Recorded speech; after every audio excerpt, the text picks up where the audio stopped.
지금 빌립과 결혼하는 상황을 보니까 자기에게 좋을 일이 없는 거예요. 그러니까 여자가 자기가 결혼을 해서 왕비가 되고 싶어가지고 어떻게 보면 빌립을 버리는 이런 일을 행한 거예요. 예. 그러니까 아주 찔리는 거죠. 그러니까 여러분 아시다시피 이렇게 복잡하고 어렵고 정말 합당하지 못한 결혼을 하고서 살고 있으니까 이 요한이라고 하는 분이 그 동생을 취하여 아내를 취하는 것이 옳지 않다라고 하는 말을 하기 시작했어요. 예. 여러분 사실 우리가 일반 시민이 동생을 취하여 결혼하는 거 옳지 않습니다라고 이야기하면 누가 꿈쩍이나 하겠어요. 세례 요한이라고 하는 분이 하시니까 문제가 되는 거죠. 세례 요한은 어떠한 사람입니까? 예수님보다 6개월 먼저 태어났다고 누가복음에서는 말씀하죠. 그리고 주의 길을 예비하는 자라. 주의 길을 예비하는 자라서 세례 요한의 영향력은 얼마나 컸는지 알 수가 없죠. 왜 그래요? 세례 요한이 등장하기 전까지 말라기에서부터 세례 요한 선지자가 없었어요. 선지자가 등장하지 않았다라고 하는 것은 하나님이 말씀하지 않으셨다라고 하는 거예요. 여러분 하나님의 말씀을 듣지 않으면 편한 것 같고 자유로운 것 같고 그런 것 같죠. 근데 영적으로 얼마나 피폐해진지 알 수가 없어요. 무려 400년 동안 하나님이 이스라엘 백성에게 말씀을 안 하시는 거예요. 이분 말씀을 안 하시는 거예요. 그러니까 얼마나 답답하고 힘들어요. 그것을 깨트리고 나온 400년 동안의 하나님의 침묵을 깨트리고 나온 사람이 바로 세례 요한이에요. 뭐라고요? 회개하라 천국이 가까이 왔느니라. 회개하라 천국이 가까이 왔느니라. 이 회개를 지적하고 선포하는 세례 요한이 광야에서 외치기 시작하자 수없이 많은 사람들이 몰려들기 시작을 했어요. 그동안 하나님의 말씀을 듣지 못했던 이스라엘 백성, 하나님의 택한 백성으로서 하나님을 떠나는 거, 하나님 없이 살아가는 것이 좋은 줄 알고 기쁜 줄 알고 자유로운 줄 알았더니 그게 아니었구나. 정말 우리가 하나님 나라를 회복해야 되는구나. 하나님 나라가 임해야 되는구나 라고 하면서 막 몰려들기 시작을 했다라고 하는. 그러니까 400년 동안에 처음 등장하는 이 세례 요한의 영향력은 얼마나 강력한지 알 수가 없거든요. 오늘 본문에서도 그런 말씀을 하고 있는 거예요. 세례 요한이 의롭고 거룩한 사람이다라고 헤롯도 알고 있었던 거예요. 이런 상황에서 그 헤롯 이 세례 요한이 당신이 동생의 아내를 취해서 하는 것 옳지 않다라고 이야기하면 큰일 나는 거죠. 왕인데도 불구하고. 그러나 사실 이 말씀은 세례 요한의 이야기가 아니에요. 무슨 얘기예요? 하나님의 말씀이에요. 선지자의 말은 하나님의 말씀이라고 하는 거예요. 세례 요한에게 동생의 아내를 취하는 것이 옳지 않다. 여러분 성경에 보면 동생의 아내가 형수라든가 취해서 자손을 낳게 해주는 것이 합당한 법이었잖아요. 계대결혼법이라고 이야기해서. 형제가 없이 돈은 죽으면 그 동생들이 이 형수를 취해서 자손을 낳게 해주는 것이 성경의 법칙인데 이게 아니더라고 하는 거예요. 왜?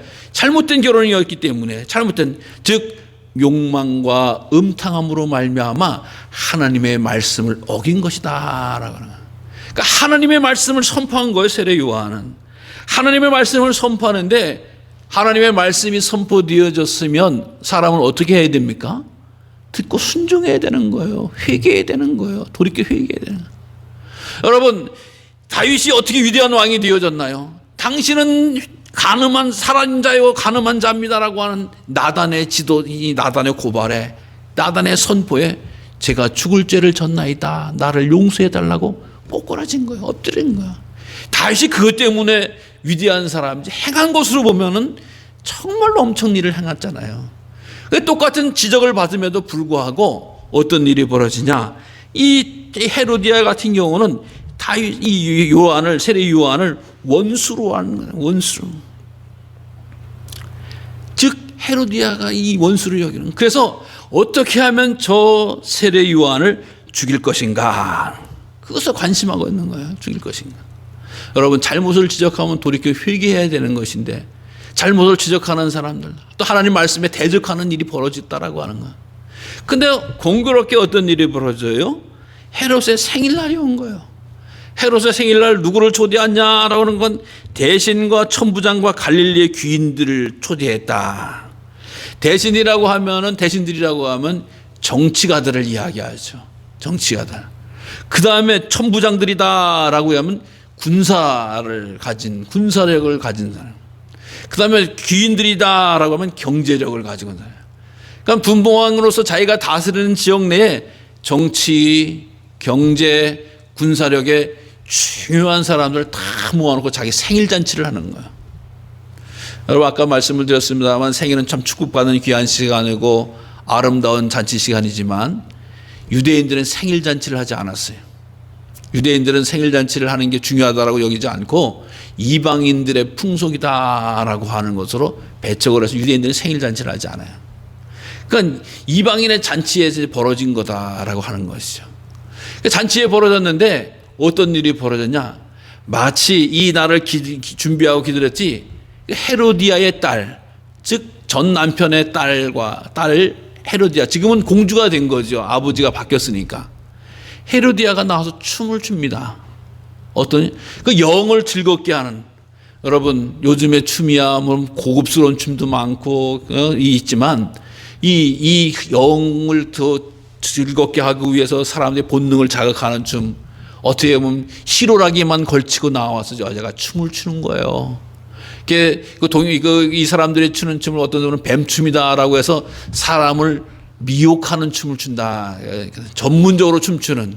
그래서 허리를 주로 많이 들면서 사람을 유혹하는, 즐겁게 해준다라고 하는 그런 춤을 춘다는 거죠. 그러니까 그것을 위해서 전문 댄서를 고용을 해서 춤을 추는데 워낙 어떻게 보면 천한 춤이고 야한 춤이고 음탕한 춤이기 때문에 공주마마가 출 춤은 아니에요. 근데 지 딸을 그렇게 훈련시킨 거야. 그래서 헤로디아가 자기 딸을 지려 보낸 거예요. 그래서 그 춤을 요염하게 추다 보니까 너무 신난 거야. 기쁜 거야. 막 잘한 거야. 그러니까 뭐가 잘못된 건지 뭐가 잘된 건지도 알 수 없고 막 하는 거야. 그러니까 내 딸이 이렇게 춤을 췄구나. 너 뭐 부탁 한번 해봐라. 내가 이 나라의 절반이라도 주겠다라고 하는 거야. 여러분 그쪽 사람들의 문화 가운데서 나라의 절반이라도 주겠다, 뭐든지 들어주겠다라고 하는 이런 표현이고, 내가 당신을 위해서 아낌없이 다 주겠다라고 하는 그런 허세이기도 하죠.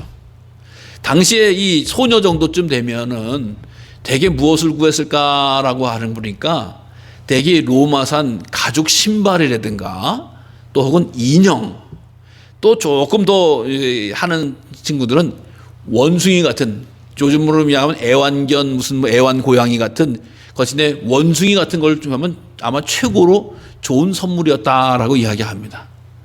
근데 이 공주가 그걸 요구하는 게 아니라 쪼르륵 엄마한테 달려가잖아. 엄마, 임금님이 뭘 달라고 하는데 나라의 절반이라도 주겠다는데 뭘 달라고 그럴까? 라고 이야기하니까 이 헤로디아의 음흉하고 마치 이세벨과 같이 아주 교활한 이 여자가 뭐라고 이야기해요? 세례 요한의 목을 달라고 그래. 세례 요한의. 아니, 지 딸, 이 20살도 안 된 미성년자가, 어린애가 할 때 그 사람의 목을 쳐서 달라고 하는 게 엄마의 모습입니까? 사탄이지. 근데 그렇게 이야기를 하는 거예요. 그래가지고 세례 요한이 결국에는 참수를 당해서 목을 내놓게 되어지고 결국 이렇게 제자들이 그 죽은 걸 알고 장례를 지내는 이런 장면이 오늘 본문의 말씀이다라고 하는 거예요. 여러분, 이 말씀을 통해서 보면 세례 요한이 너무나 비극적인 죽음으로 마치 실패한 인생과 같이 살은 게 아닌가 싶은 생각이 들어요. 그러나 결코 성경은 그것을 말하고 하고자 하는 것이 아니었다라고 하는 거예요.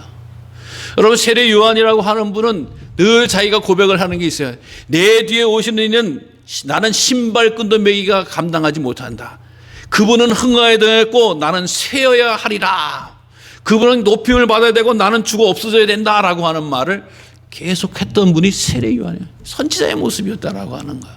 왜? 예수님의 앞을 가로막거나 예수님의 능력의 권세를 차지하는 이런 모습을 가꾼 것이 내 삶이 아니다라고 하는 거예요. 나는 주님의 길을 예배하는 자라다. 나는 주님의 길을 예배해서 그분을 경배하고 그분께 알려드리는 자 역할을 감당한다. 여러분, 세례 요한이 그 당시에도 많은 사람들이 세례 요한을 따랐어요. 세례 요한을 존경받았다고요. 근데 그것으로 하는 것이 아니라 예수님이라고 하면은 자기는 죽어 없어도 괜찮습니다 라고 하네요. 여러분, 인생의 참다운 의미는 무엇입니까? 우리가 이 땅에서 오래 부귀와 영광과 장수를 누릴 수도 있습니다. 하나님 복 가운데. 그러나 성경은 세례 요한에게 그걸 허락하신 것이 아니고 많은 사람들에게 예수님의 영광을 드러낼 수 있는 기회를 허락해 줬다라고 하는 것이고, 그것을 완전하게 감당한 사람이 바로 세례 요한이었다라고. 예수님께서 세례 요한을 뭐라고 칭찬하셨어요? 이 세상에서 여자가 낳은 자 중에 저보다 더 큰 사람이 없다. 여자가 낳은, 즉 모든 탄생한 사람 중에서 최고가 세례 요한이다라고까지도 말씀하신 거예요. 세례 요한이 계급을 얻어서, 지위를 얻어서, 권세를 얻어서, 부귀를 얻어서 그런 예수님이 칭찬을 하셨나요? 아니라고 하는 거예요. 하나님의 말씀을 선포하고 하나님의 말씀을 따라 행하다가 살아가다가 하나님의 부름을 받고 가게 되어졌다라고 하는 거예요. 왜? 세례 요한은 이 땅에서의 삶을 영원히 살려고 하는 욕심을 있던 사람이 아니었어요. 주신 사명 가지고 회개하라, 천국이 가까이 왔느니라 선포했고요. 주신 사명 가지고 당신이 이 왕이든 간에, 왕이든 왕비든 간에 당신은 잘못된 결혼하는 음탕하고 타락한 사람 회개하라 라고 선포한 거예요. 그러니까 하나님의 말씀을 그대로 따르고 하나님의 말씀을 선포하는 예언자 선지자의 길을 갔다라고 하는 것이죠. 그런 삶이 완전한 삶이고 그런 사람이 사명을 다한 삶이라고 하는 것이죠. 여러분, 우리의 삶 가운데서 세례 요한을 보면서 누구를 떠올렸어요? 예수님을 떠올렸다라고 하는 것이죠. 마치 예수님과 세례 요한이 거의 같은 수준으로 이 헤롯 왕은 봤다라고 하는 거예요. 얼마나 예수님처럼 살았고 얼마나 주님의 말씀에 충실했던가라고 하는 것을 후대는 그렇게 평가하고 있었다라고 하는 거예요. 그분이 살아계실 때에는 때로는 권력에 의해서, 인기에 의해서, 또 혹은 물질에 의해서 잘 평가를 할 수 없을 경우도 있어요. 그러나 모든 사람은 그가 죽고 난 다음에 평가를 하는 거예요. 아, 그분이 어떠한 길을 갔구나, 그분이 어떤 삶을 살았구나, 그분의 목숨을 어떻게 바쳤구나 라고 하는 걸 가지고 그는 진정 하나님의 사람이었다라고 인정하고 평가하는 거거든요. 세례 요한의 이 죽음을 어떤 사람은 잘못된 죽음이다, 부족한 죽음이다, 안타까운 죽음이다라고 이야기할지도 모르겠어요. 그러나 30세를 사는 동안에 주의 사명을 받아서 이 땅에 한치도 허투름 없이 주의 말씀을 선포하고 주의 길을 간 사람이 바로 세례 요한이었다라고 하는 것이에요. 여러분, 그만큼 인생을 값지게 산 사람이 어디 있어요? 그만큼 주님께 영광을 돌리는 사람이 어디 있겠냔 말입니까? 세례 요한을 마치 죽이고 세례 요한을 목을 자르었을 때는 마치 이 헤롯과 헤로디아가 이긴 듯 하죠. 여러분, 그들의 삶이 어떻게 되는지 아세요? 헤롯과 헤로디아는요, 사실 헤롯이 결혼하기 전에 이혼을 했다 그랬잖아요. 헤로디아를 맞이하기 위해서. 그 전처의 장인과 전쟁을 해서 집니다. 저가지고 둘이서 피난을 가지고 떠나게 되어져요. 그러다 어디 유배 생활을 겨우 하다가 비참하게 두 내가 죽습니다. 그리고 그 살로메라고 하는 딸, 춤 요란하게 추고 거기서 입술을 나울거려 가지고 세례 요한의 목을 구했던 그 딸을 잘 되는 줄 아세요? 아니라고 하는 것입니다. 그 딸은 역사 기록에 보면은 어디서 또 피난하다가 얼음 위를 걷다가 얼음의 목이 찔려 가지고, 날카로운 얼음의 목이 찔려서 죽었다라고 말하고 있다라고 하는 거예요. 세상 삶을 놓고 볼 때 한순간이기도 하고 짧기도 합니다만은 우리의 삶이 이 세상에서 영원히 살아간다라고 하는 거 아닌 것을 알 때 값있고 진실하게 주의 말씀을 쫓아서 선지자 예언자의 길을 온전히 수행한 세례 요한의 삶이야말로 값지고 귀한 삶인 줄로 믿습니다. 사랑하는 성도 여러분, 우리들에게 사명이 있어요. 우리에게 소명이 있어요. 주님께서 우리를 부르셔서 주님의 영광을 드러내라고 우리를 불러주시고 우리에게 복을 주시거든 그것을 통해서 하나님 앞에 영광을 돌리라고 주신 줄로 믿습니다. 우리가 주신 삶은 아이고 이 지겨운 삶 언제까지 끝날 것인가, 아니면 왜 내가 이거밖에 살지 못하는가, 때로는 불평하기도 하고 아쉽기도 하고 안타까울 때도 없지 않아 있을 수 있어요. 그러나 마음을 돌이키시기 바랍니다. 젊은 세례 요한이었지만은 그가 충실하게 주의 말씀을 지켜 행할 때 마치 주님이 오신 때에 세례 요한과 같이 그런 칭찬과 축복을 받았듯이 나의 삶이 헛두루 살아가는 것이 아니라 값지게 주의 말씀을 지키며 행하며 순종하며 살아갈 수 있게 해달라고 소원하고 소망할 수 있는 우리 성도님들 되시기를 바랍니다. 세례 요한이 사실 활약할 때 수없이 많은 지자들이 몰려왔어요. 그래서 세례 요한을 따른 사람들이 얼마나.